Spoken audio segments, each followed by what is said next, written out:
gardening friends, welcome or welcome back. I'm Angela and thanks for stopping in today. I'm out in the garden today with sort of a big task for this evening, and what I'm doing today is to get my corn all back there, which is currently growing up inside of extra large tomato cages. I'm going to get those cages wrapped with mosquito netting. So the whole thing is an effort to prevent the squirrels from getting to it. I think we've got like the deer under control now, hopefully. And next is the squirrels. I have had squirrels demolish my whole crop of corn in years past. So we're going to try this and stick around. I'll show you exactly how I'm doing it. So what I have is just some mosquito netting, and this one is made by Gardening Will. I've never really heard of them before. I just chose a big package of mosquito netting from Amazon, and this one is 10 feet by 50 feet. So I'm going to cut a piece big enough to completely wrap around each one of my corn cages and cover, at least wrap it around the top. I don't think I'm going to like completely cover the whole top opening. So I don't know, that could be a mistake. The squirrels are always going to find their way in. I've never tried this before. I've used mosquito netting for other purposes, not for protection against squirrels.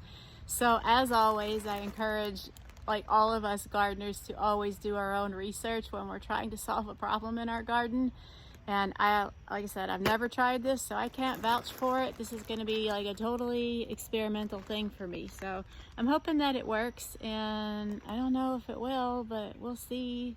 So I'm going to show you how I'm doing this.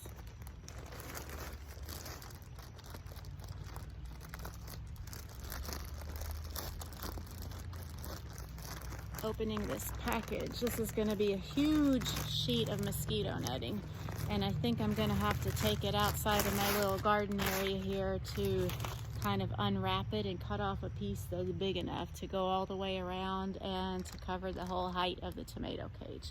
So I will be back. So I have my piece here, and I didn't like measure it with tape measure just because I've worked with these cages long enough, so many years now, that I could just kind of like know by wrapping my arms so big how big the cages are and cut off accordingly. I say that, now watch it be too short. Some of them are like have a larger diameter than others, so if it doesn't fit on this one, it'll probably fit on another one. So let's see how this works.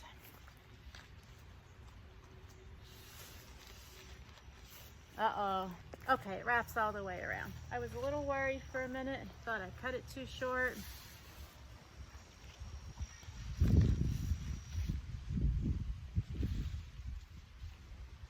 The way that I am securing this is just with a binder clip.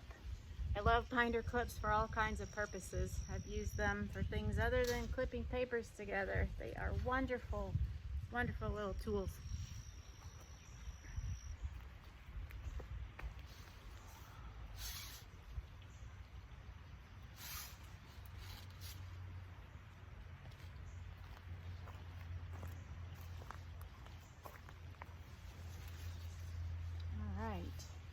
So this will allow water and sun and so forth to get in. Uh-oh. We got this guy here. Let's see, how am I going to do that? I think, let's do this.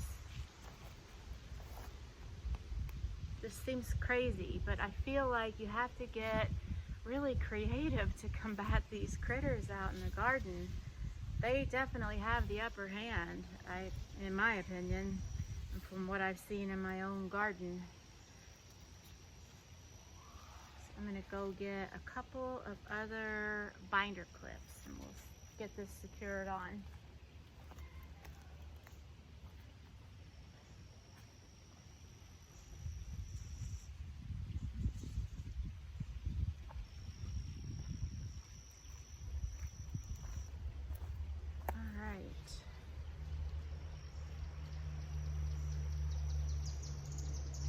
I feel like the only foolproof way to keep your garden protected from any invasion at all is to have an extremely tall fence that also has a fenced-in ceiling on it. Otherwise, it just seems hopeless at times.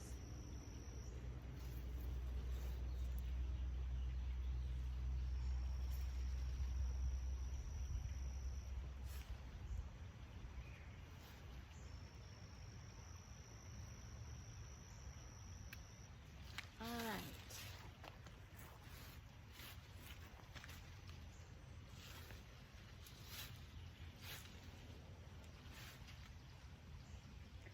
I think I need 1 or 2 more clips to clip it on this other side over here so it doesn't slide down.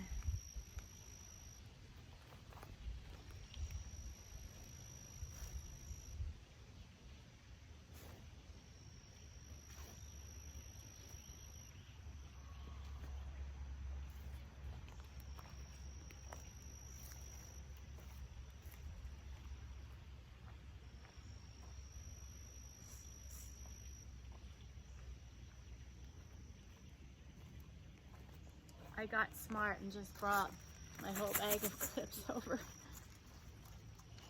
So we will see if this works. And I already have seen a little bit of evidence that the squirrels have already visited. Since we got our fencing up, I know it's not deer, and there were a couple of developing ears of corn that are gone now. So I'm guessing it has to be squirrels.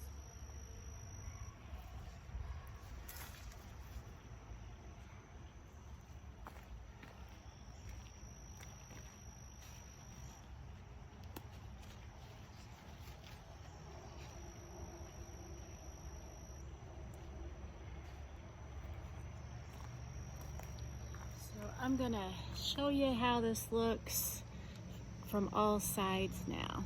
So give me just a minute. So here's what it looks like from top to bottom. Oh, it's so funny. And it's still, I used the dimensions of the whole fabric were 10 feet by 50 feet. So I used the 10-foot dimension to go this way and then just cut off a wide enough piece off of the 50 to wrap around. So that's why it's like puddled up at the ground. I didn't want to cut that off in case I need to pull some of that up over the top. I kind of did pull a little over the top and clipped it up there. And I've got it clipped to the cage right there, and again down here at the bottom. So, like I said, I've never tried this, and I am not suggesting this will fix anybody's pest problem. I'm just trying it, and I'm hopeful. In theory, it seems like it should work.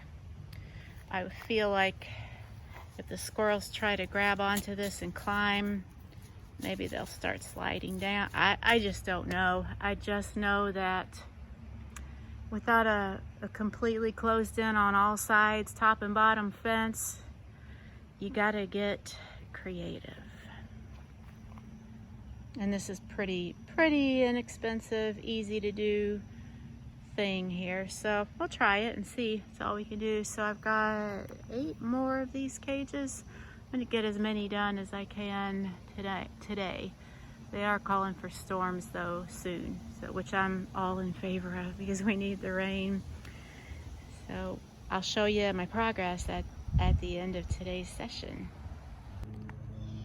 So I've got the second one done. This one seems a little baggier. I think maybe I cut off too big of a piece.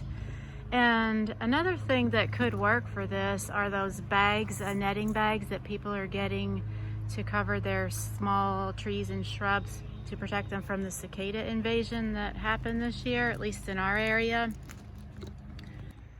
We did buy one of those bags for our small nectarine tree, and it seemed to help. I think though overall, without looking at the numbers, because I don't remember the cost off the top of my head and I don't have them readily available out here, I think that buying this whole bag, like packaged bag, big roll of netting that I can cover all of my tomato cages in by just cutting it into sections is a lot more economical than buying 8 or 9 of those bags. I'm pretty sure it's a lot more economical, but I might run the numbers tonight just out of curiosity. So I knew some of my corn ears were missing from the cobs, but right here in the center of some of my grow bags, I have proof. So look at that. It was the beginnings of a little ear of corn. Don't you love how they just pick your vegetables and eat a little bit of it or none of it and just leave it laying? It's like, go ahead and just enjoy it and eat it. If you're gonna raid my garden, it's kind of insulting if you just take a bite out of it and leave the whole thing laying there. So I'm still at it, and it's pretty hot out here. I've got about half of them done, and I just can't help thinking, is this just crazy? Is there an easier way and I'm just totally missing the boat on this? If you have a better way, let me know in the comments.